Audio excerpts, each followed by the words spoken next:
Hello everyone, good morning to all of you. Welcome to logic Pathshala. आज के इस video में हम कवर करेंगे 16 फरवरी के इम्पॉर्टेंट करंट अफेयर्स के क्वेश्चंस। इस वीडियो का पीडीएफ फ्रेंड आप लोगों को मिल जाएगा टेलीग्राम ग्रुप से, जिसका लिंक आपको डिस्क्रिप्शन बॉक्स में दिया गया है। आप लोग ज़रूर उसे ज्वाइन करें। वहाँ पे आपको सभी पीडीएफ्स प्रोवाइड करी जाती हैं, साथ ही साथ में डेली बेसिस पे आपको क्विज़ भी कराई जाती हैं, ताकि आप अपना करंट अफेयर्स और अदर सब्जेक्ट से रिलेटेड भी क्वेश्चंस आपको वहाँ पे दिए जाते हैं। तो चलिए फ्रेंड, शुरू करते हैं आज की क्लास को एक इम्पॉर्टेंट, बहुत ही प्यारे से मोटिवेशन कोट के साथ में। आज देखो क्या है, we can not all do great things but we can do small things with great love. बहुत ही अच्छा कोट है मदर टेरेसा जी का। कहने का मतलब ये है, देखिए, कि हम सभी महान कार्य नहीं कर सकते, कि बहुत बड़े बड़े, चलिए हमने बहुत बड़े बड़े काम करने हैं, तो ऐसा हर किसी के साथ पॉसिबल नहीं हो पाता। लेकिन हम छोटे छोटे जो काम हैं उन्हें बहुत ही महान तरीके से कर सकते हैं, अपने लव एंड सपोर्ट के साथ कर सकते हैं, पूरी शिद्दत के साथ उस काम को कर सकते हैं। तो किसी भी काम को ये ना समझे कि कोई छोटा है या कोई बड़ा है। आप स्मॉल स्मॉल थिंग्स करें, लेकिन उसे बहुत अच्छे तरीके से करें, तो वो आपकी स्मॉल थिंग्स भी क्या हो जाएंगी, बड़ी हो जाएंगी। तो चलिए फिर शुरू करते हैं क्लास को पहले क्वेश्चन के साथ में। क्वेश्चन में बोला गया है, prime minister of which country invoked the emergency act for the first time in 50 years. Important mark करिएगा इसे। कौन से देश के प्रधानमंत्री हैं जिन्होंने 50 वर्षों में पहली बार आपातकालीन अधिनियम जो है लागू किया है? तो ये है फ्रेंड कनाडा के प्राइम मिनिस्टर। अब इनका नाम क्या है? तो कनाडा के प्राइम मिनिस्टर का नाम है जस्टिन ट्रूडेau। इनके द्वारा ही इस इमरजेंसी एक्ट को इन्वोक किया गया है। ये एक्ट क्या करेगा, देखो, ये जो फेडरल गवर्नमेंट है ना, उसको एक्स्ट्रा पावर देगा टू हैंडल ऑनगोइंग ट्रकर्स ब्लॉकेट्स, यानी जो ट्रक ड्राइवर्स हैं उनकी नाकाबंदी के लिए, और जो कोविड पेंडेमिक के दौरान जो प्रोटेस्ट हुआ था उसको संभालने के लिए एक्स्ट्रा पावर जो है ये गवर्नमेंट को देगा। तो इसी इमरजेंसी एक्ट को इन्वोक किया है हाल ही में कनाडा के प्राइम मिनिस्टर जस्टिन ट्रूडेau के द्वारा। तो आपको इस क्वेश्चन से इतना ही याद रखना है। अगला क्वेश्चन है, देखिए, ये भी क्वेश्चन इंपॉर्टेंट है।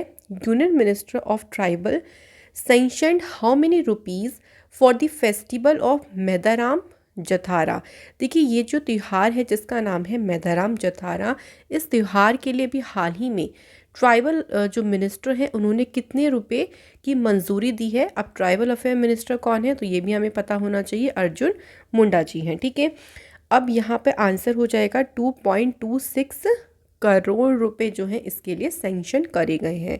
अब आप ये सोचेंगे कि एक त्यौहार के लिए इतना बड़ा अमाउंट क्यों दिया गया है? तो देखिए, ये कोई छोटा मोटा फेस्टिवल नहीं है। It is second largest fair of India after the Kumbh Mela. तो सबसे बड़ा जो मेला लगता है वो कुंभ है। उसके बाद ये दूसरा सबसे बड़ा मेला है जिसका नाम है मेदाराम जथारा। और ये जो तेलंगाना की ट्राइबल कम्युनिटी है जिसे कहते हैं कोया ट्राइब, उनके द्वारा इसको 4 दिनों तक मनाया जाता है। तो इसी त्यौहार के लिए 2.26 करोड़ रुपए सैंक्शन करे गए हैं। ये सेलिब्रेट होता है once in 2 year in the month of Magh, जो कि हम फरवरी बोलते हैं इंग्लिश में, on the full moon day. तो 2 सालों में ये एक ही बार सेलिब्रेट किया जाता है माघ के महीने में। तो याद रखेंगे कि इसे कौन सी जो स्टेट है उसकी कम्युनिटी सेलिब्रेट करती है। ये भी ध्यान रखिएगा कि तेलंगाना की जो कोया ट्राइब है उसके द्वारा इस त्यौहार को मनाया जाता है। अब देखो, तेलंगाना की जो कोया ट्राइब है ना, ये लार्जेस्ट आदिवासी ट्राइब है तेलंगाना की, और ये शेड्यूल्ड ट्राइब में भी लिस्टेड है। ये भी आप लोग इस क्वेश्चन से ध्यान रखें। चलिए अगले क्वेश्चन की तरफ बढ़ते हैं। क्वेश्चन में पूछा गया है, देखिए, India will achieve zero diesel use in agriculture and replace fossil fuel with renewable energy by which year. तो भारत किस वर्ष तक कृषि में ज़ीरो डीजल उपयोग प्राप्त करेगा और जो फॉसिल फ्यूल है ना, जो जीवाश्म ईंधन है, उसको नवीकरणीय ऊर्जा से बदल देगा। तो उसके लिए एक ईयर रखा हुआ है, एक ईयर का टारगेट रखा हुआ है कि हम इस ईयर तक इस चीज़ को अचीव कर लेंगे, और ये ईयर है 2024। इसकी जो अनाउंसमेंट है ना, ये करी गई है RK सिंह के द्वारा, जो कि हैं यूनियन पावर मिनिस्टर। देखिए, ये जो अभी अनाउंसमेंट हुई है 2024 की। एक तरीके से एक इनिशिएटिव, एक पार्ट है गवर्नमेंट की। पहले से गवर्नमेंट ने काफ़ी कमिटमेंट दिए हुए हैं, जैसे कि नॉन फॉसिल फ्यूल की जो हिस्सेदारी है इसको बढ़ाने का टारगेट 2030 तक किया हुआ है, और 2070 का जो टारगेट है वो है नेट ज़ीरो कार्बन एमिशन का। तो इसी चीज़ में या इसी का ही एक पार्ट इसे कह लीजिए, जो कि 2024 तक भारत इसे अचीव करने की बात कह रहा है। तो याद रखेंगे, इम्पॉर्टेंट क्वेश्चन है। अगला क्वेश्चन है, देखिए, इनमें से कौन सी मिनिस्ट्री के द्वारा सेटअप किया जाएगा एक world class wrestling academy eight Kishanganj Delhi.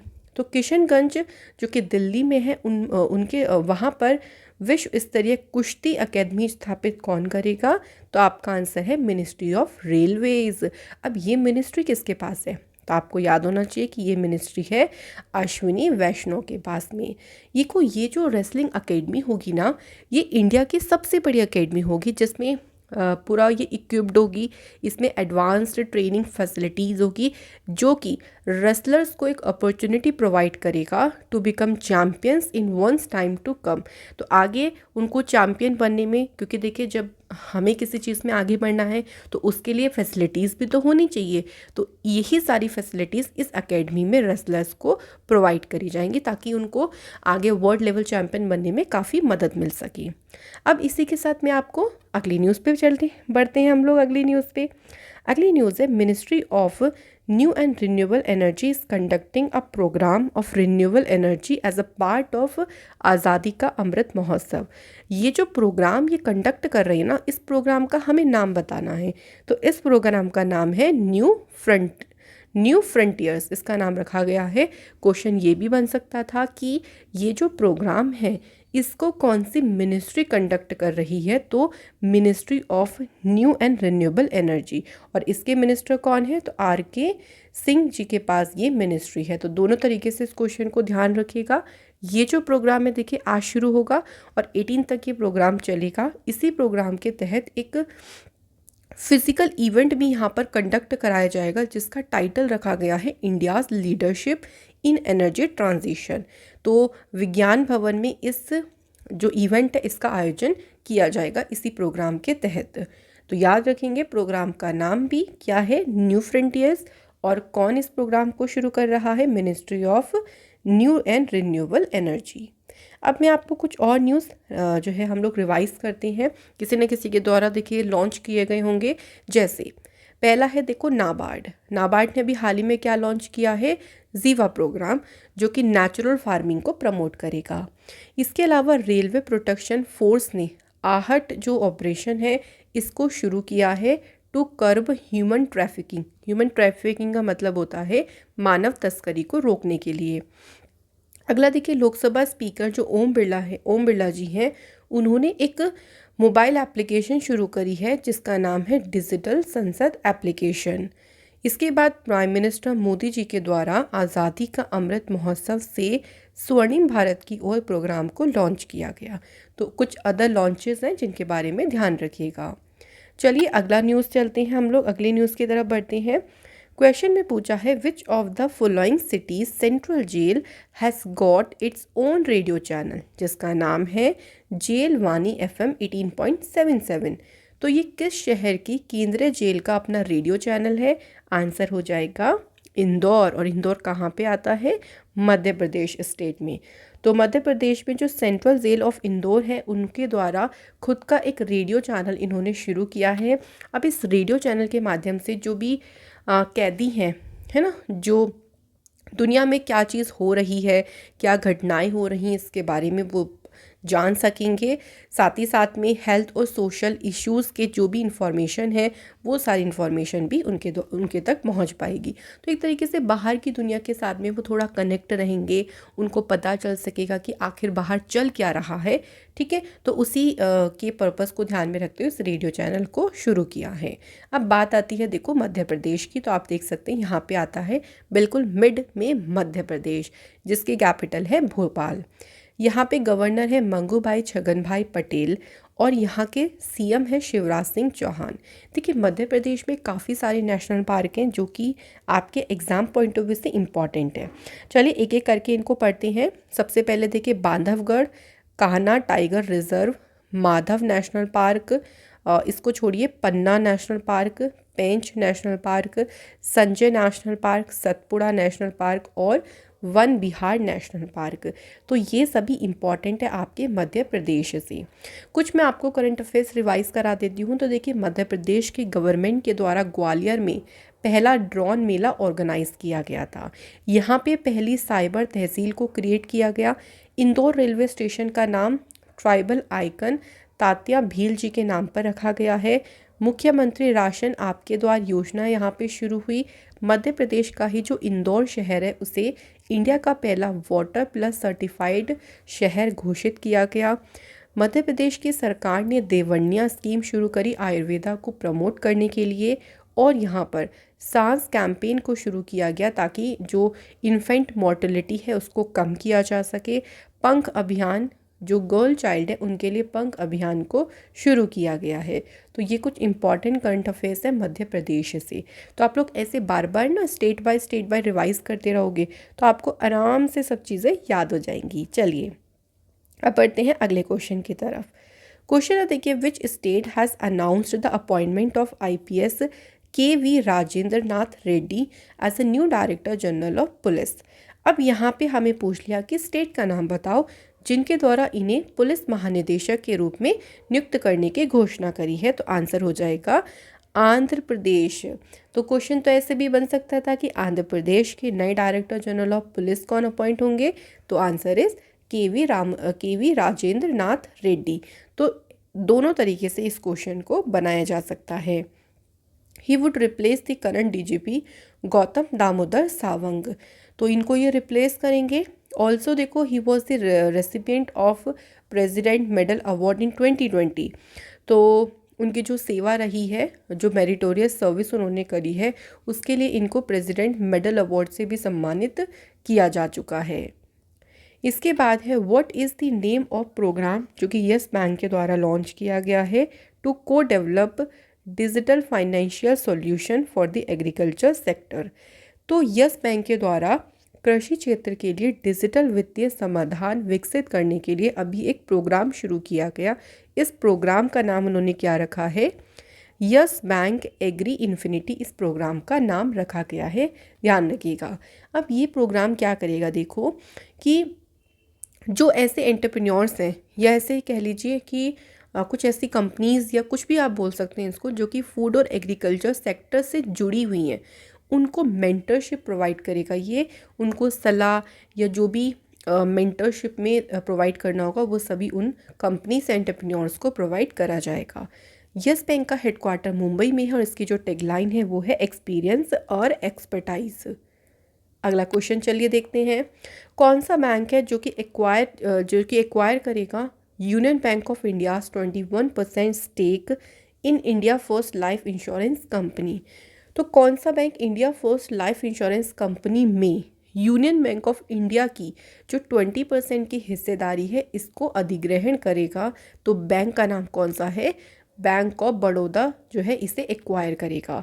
ये एक जॉइंट वेंचर है जो कि bank of Baroda, union Bank of India और कार्मल पॉइंट इन्वेस्टमेंट के बीच में है। ये जो एक्विजिशन है ना, ये एक्विजिशन देखो एक तरीके की किए गए राइट ऑफ फर्स्ट ऑफर के अनुसरण में ये पूरा का पूरा एक्विजिशन किया गया है। तो किसके द्वारा किया गया है, तो याद रखेंगे बैंक ऑफ बड़ौदा। अब बात आती है फ्रेंड देखो बैंक ऑफ बड़ौदा की, तो भाई इसके बारे में जानना भी ज़रूरी है। बैंक ऑफ बड़ौदा जिसकी स्थापना हुई 20 जुलाई 1908 को। इसका हेडक्वार्टर है वडोदरा गुजरात में और इसके जो प्रेजेंट टाइम में CEO हैं उनका नाम है संजीव चड्ढा। इसकी टैगलाइन है इंडियाज़ इंटरनेशनल बैंक। और बैंक ऑफ बड़ौदा के जो मतलब अभी जो आप कह लो ज्वाइन हुए थे एक साथ में, तो देना बैंक और विजया बैंक इसमें 2019 में जुड़े थे, याद रखिएगा इस बात को भी। अब कुछ मैं आपको बैंकिंग न्यूज़ रिवाइज करवा देती हूँ। हाल ही में देखो RBL बैंक जो है उसने क्रेडिटास सॉल्यूशन के साथ टाई अप किया न्यू कलेक्शन प्लेटफॉर्म के लिए। एसबीआई बैंक ने एनएसई अकेडमी के साथ में टाई अप किया है to launch 5 online courses. RBI जो कि ऑब्जर्व कर रहा है फाइनेंशियल लिटरेसी वीक कब से कब तक, 14 से लेके 18 फरवरी तक। पीएनबी के द्वारा एक को ब्रांडेड कॉन्टैक्टलेस क्रेडिट कार्ड को लॉन्च किया गया है पतंजलि के साथ में मिलकर। तो इम्पॉर्टेंट है ये सभी न्यूज़, इसको भी आप ज़रूर याद करें। अगला क्वेश्चन है देखिए, who has been elected as a president of Institute of Chartered Accountant of India for the term 2022-23।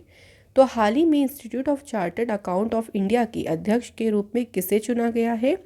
Right answer हो जाएगा देबशीष मित्र को इसके लिए चुना गया है। तो आपको सिर्फ और सिर्फ वन लाइनर में इतना ही ध्यान रखना है।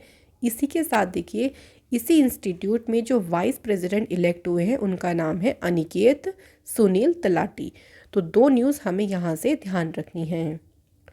इसके बाद है, हाल ही में देखिए सीबीएसई के चेयरमैन पद का जो प्रभार है वो किसे सौंपा गया है?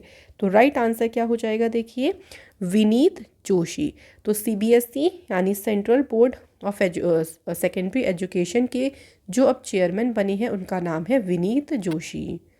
अगला क्वेश्चन है देखिए, who has been appointed as a chairperson of committee of administrators to run table tennis federation of India. तो ये जो फेडरेशन है ना, इसकी जो कमिटी है उसके चेयरपर्सन के रूप में हाल ही में किसे अपॉइंट किया गया है? तो राइट आंसर हो जाएगा गीता मित्तल को अपॉइंट किया गया है। देखिए गीता मित्तल जो है ना, ये फॉर्मर चीफ जस्टिस रही हैं जम्मू कश्मीर हाई कोर्ट की। तो अभी इनको ये जो कमेटी है इसके चेयरपर्सन के रूप में अपॉइंट किया गया है। बात आती है यहाँ पे table tennis federation of India की, जिसकी स्थापना 1926 में हुई है। इसका हेडक्वार्टर है न्यू दिल्ली में और इसके वर्तमान में प्रेसिडेंट हैं दुष्यंत चौटेला। अगला क्वेश्चन है, who was appointed as a CEO and managing director of Air India. तो एयर इंडिया जो कि अब टाटा ग्रुप के पास है, तो इसके अभी हाल ही में सीईओ कौन अपॉइंट हुए हैं? आंसर हो जाएगा इलकर आईसी, यहाँ पर बिल्कुल करेक्ट आंसर है। ही विल एज्यूम, वो अपनी जो रिस्पॉन्सिबिलिटी है वो 1 अप्रैल से पहले जो है इसको आप कह लीजिए ले लेंगे। और ये फॉर्मर जो इलकर आईसी है ना, ये टर्किश एयरलाइन के फॉर्मर चेयरमैन भी हैं। टाटा ग्रुप की बात करते हैं तो जमशेदजी टाटा जी ने 1868 में इसकी शुरुआत करी थी और इसका जो हेडक्वार्टर है वो आपको मिलेगा मुंबई में। अब कुछ और अपॉइंटमेंट्स, क्योंकि आज हमने काफ़ी सारे अपॉइंटमेंट्स पढ़ी हैं, तो चलिए कुछ और अपॉइंटमेंट्स जो कि पुराने हैं इनको हम लोग रिवाइज़ कर लेते हैं। सबसे पहला है देखिए एन चंद्रशेखरन, ये भी हाल ही में टाटा सन्स के चेयरमैन पद के लिए दोबारा से री इलेक्ट किए गए हैं, दोबारा से इनको चुना गया। दिलीप सांगनी, ये अभी नए चेयरमैन बने हैं इफ़को कंपनी के। Lieutenant general Manoj Pande next army vice chief appoint किए गए। शेर सिंह बी खयालिया, ये अडानी पावर के नए सीईओ अपॉइंट किए गए हैं। पियरे ओलिवर गौरिकनास, ये नेक्स्ट इंटरनेशनल मॉनेटरी फंड के चीफ इकोनॉमिस्ट पद के लिए इनको अपॉइंट किया गया है। तो यहाँ से आप लोग इतनी सारी न्यूज़ ज़रूर ध्यान रखेंगे। यहाँ पे हमारी आज की सभी न्यूज़ ख़त्म होती हैं। अब पोर्शन आता है रिवीजन। पहले हम कल की न्यूज़ को रिवाइज करते हैं। कौन सी कंट्री है जो कि दुनिया की पहली कंट्री बनी to allow drones to operate in civil air space? Right answer हो जाएगा Israel is the correct answer. इसके बाद है Frank Walter Steinmeier has been re elected as a president of which country? ये अभी दोबारा से जर्मनी के राष्ट्रपति के रूप में अपॉइंट किए गए। देखिए जर्मनी में अभी नए चांसलर भी बने थे जिनका नाम है ओलाफ स्कोल्स, ध्यान रखिएगा ये भी क्वेश्चन बन सकता है। इसके बाद है हाल ही में देखिए who among the following minister have visited Philippines to review the development in bilateral relation? तो कौन गए? डॉक्टर एस जयशंकर जो कि एक्सटर्नल अफेयर मिनिस्टर हैं। इसके बाद इसरो ने लॉन्च किया है पोलर सैटेलाइट लॉन्च व्हीकल, जो कि 3 सैटेलाइट को कैरी किया जिसने, और इस व्हीकल का नाम है PSLV-C52। इसे कहाँ से लॉन्च किया गया है? तो सतीश धवन जो स्पेस सेंटर है आंध्र प्रदेश के श्रीहरिकोटा में, वहाँ से इसे लॉन्च किया गया। इसके बाद है पहला colour souvenir coin on Panchatantra, ये किसने लॉन्च किया है? तो फाइनेंस मिनिस्टर निर्मला सीतारमण जी ने। इसके बाद देखिए क्रिस्टोस सर्जेताकिस, इनका भी हाल ही में निधन हुआ है। ये ग्रीस देश के पूर्व राष्ट्रपति थे। अगला क्वेश्चन है, इनमें से कौन सी कंपनी है जो कि 100% प्लास्टिक वेस्ट न्यूट्रल कंपनी बन गई है भारत में? तो कंपनी का नाम है डाबर। अगला क्वेश्चन है, होप एक्सप्रेस को होप एक्सप्रेस ये कैंसर की रोकथाम के लिए इसको शुरू किया गया है। तो इसको शुरू करने की घोषणा की गई है महाराष्ट्र की सरकार के द्वारा। इसके बाद है, in which state world famous desert festival जिसको कहा जाता है मारू महोत्सव ये मनाया गया है? तो फ्रेंड ये मनाया गया है राजस्थान राज्य में। अगला क्वेश्चन है, khadi and other handicraft of Bihar के ब्रांड एम्बेसडर कौन अपॉइंट हुए हैं? तो राइट आंसर हो जाएगा मनोज तिवारी। इसके बाद है, इनमें से किसने इंश्योरेंस एग्रीगेटर पॉलिसी बाजार.com के साथ में टाई अप किया है for distribution of its product? तो आंसर हो जाएगा फ्रेंड LIC यानी लाइफ इंश्योरेंस कॉरपोरेशन ने ये जो है टाई अप किया है। नेक्स्ट है, इंटरनेशनल ओलंपिक कमेटी ने अप्रूव किया है to include which of the following among the core sport for the 2028 summer games? तो जो समर गेम होंगे उनमें से किस गेम को इंक्लूड किया गया है? तो देखिए आंसर यहाँ पर हो जाएगा surfing, skateboarding and sport climbing. तो आपका correct answer is option number D. तो ये थे फ्रेंड्स हमारे कल के क्वेश्चन इंपॉर्टेंट। अब चलिए हम लोग लास्ट वीक के क्वेश्चन को रिवाइज करते हैं। तो देखते हैं सबसे पहला क्वेश्चन हमारे पास क्या है, international development week is being observed in which country? तो 6 से लेके 12 फरवरी तक ये जो अंतर्राष्ट्रीय विकास सप्ताह है ये किस देश में मनाया गया? तो राइट आंसर हो जाएगा कनाडा। इसके बाद है, कौन सी IIT के रिसर्चर्स हैं जिन्होंने एक कोस्ट इफेक्टिव और एनवायरमेंटल फ्रेंडली वाटर डेसलिनेशन टेक्निक को डेवलप किया है जिससे जो सी वाटर है, जो समुद्र का पानी है वो भी पीने योग्य हो सकता है? तो ये है IIT गांधीनगर के रिसर्चर्स। इसके बाद देखिए किसने इंडिया टेलीकॉम 2022 को इनॉग्रेट किया है? तो अश्विनी वैष्णव के द्वारा इसे इनॉग्रेट किया गया। इसके बाद who has launched a hackathon जिसका नाम है पावरथन 2022, इसे किसने लॉन्च किया है? तो इसे RK सिंह के द्वारा लॉन्च किया गया। अभी देखिए एशियान की India high level virtual conference हुई ऑन रिन्यूएबल एनर्जी को लेके। इसे मिनिस्ट्री ऑफ एक्सटर्नल अफेयर और एक और मिनिस्ट्री है जिसके साथ मिलके इसे ऑर्गेनाइज किया गया। तो दूसरी मिनिस्ट्री का नाम है ministry of new and renewable energy. अगला क्वेश्चन है, एशिया के रिचेस्ट पर्सन अब कौन बन गए हैं? तो मुकेश अंबानी को पीछे छोड़कर गौतम अडानी जी जो हैं वो आगे निकल गए और बन गए हैं एशिया के सबसे रिचेस्ट पर्सन। अगला है, प्रवीण कुमार सोबती, हाल ही में इनका निधन हुआ है। महाभारत में ये किस भूमिका को निभाने के लिए काफ़ी ज़्यादा फेमस, काफ़ी ज़्यादा लोकप्रिय हुए थे? तो इन्होंने भीम का किरदार निभाया था। इसके बाद जगन्नाथ चेडू जी की जो दूसरी किश्त है ये किस राज्य ने शुरू करी है? तो फ्रेंड आंसर हो जाएगा आंध्र प्रदेश के द्वारा इसे शुरू किया गया। इसके बाद इंडिया प्रेस फ्रीडम रिपोर्ट के अनुसार कौन सा स्टेट या कौन सी यूनियन टेरिटरी है जहाँ पे जर्नलिस्ट पर सबसे ज़्यादा हमले होते हैं? तो वो है जम्मू कश्मीर। और दूसरे नंबर पे कौन सा आता है? उत्तर प्रदेश। इसके बाद देखिए द एंशिएंट फेस्टिवल है जिसका नाम कांचोत है, ये मनाया जाता है जम्मू कश्मीर में। Which is the venue of Nehru trophy boat race? तो इसका जो वेन्यू है वो कहाँ पे है? तो राइट आंसर इज़, बिल्कुल आप सही हैं, UAE में जो है इसको कंडक्ट कराया जाएगा। तो फ्रेंड्स ये थे हमारे लास्ट वीक के क्वेश्चन। कल मैंने आप लोगों से 2 क्वेश्चन पूछे थे। पहला क्वेश्चन ये था कि जो पहला फागुन एक स्प्रिंग फेस्टिवल है ये कौन से देश में सेलिब्रेट किया जाता है? तो आप सभी ने बिल्कुल सही आंसर किया है, पहला फागुन जो है ये बांग्लादेश में सेलिब्रेट किया जाता है। इसके बाद था कि किसने अपनी कैपिटल को दिल्ली से शिफ्ट करके दौलताबाद किया था?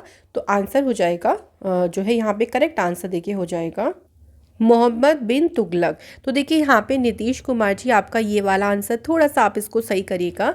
तो मोहम्मद बिन तुगलक के द्वारा दिल्ली से अपनी कैपिटल को दौलताबाद में शिफ्ट किया गया था। तो बाकी सभी बिल्कुल सही थे आंसर।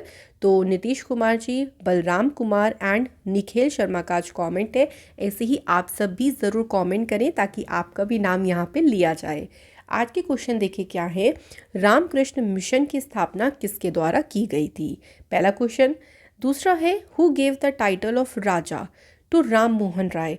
तो राम मोहन राय को जो राजा की उपाधि है वो किसने दी थी? तो ये 2 क्वेश्चन आप लोगों के लिए हैं होमवर्क में। आशा करती हूँ कि आज की वीडियो से भी आपको काफ़ी जानकारी ज़रूर मिली होगी। ऐसे ही लव एंड सपोर्ट अपना देते रहे, और जो भी आप कमेंट्स करते हैं, आपको वीडियो अच्छी लगती है, उस सभी के लिए थैंक यू सो मच।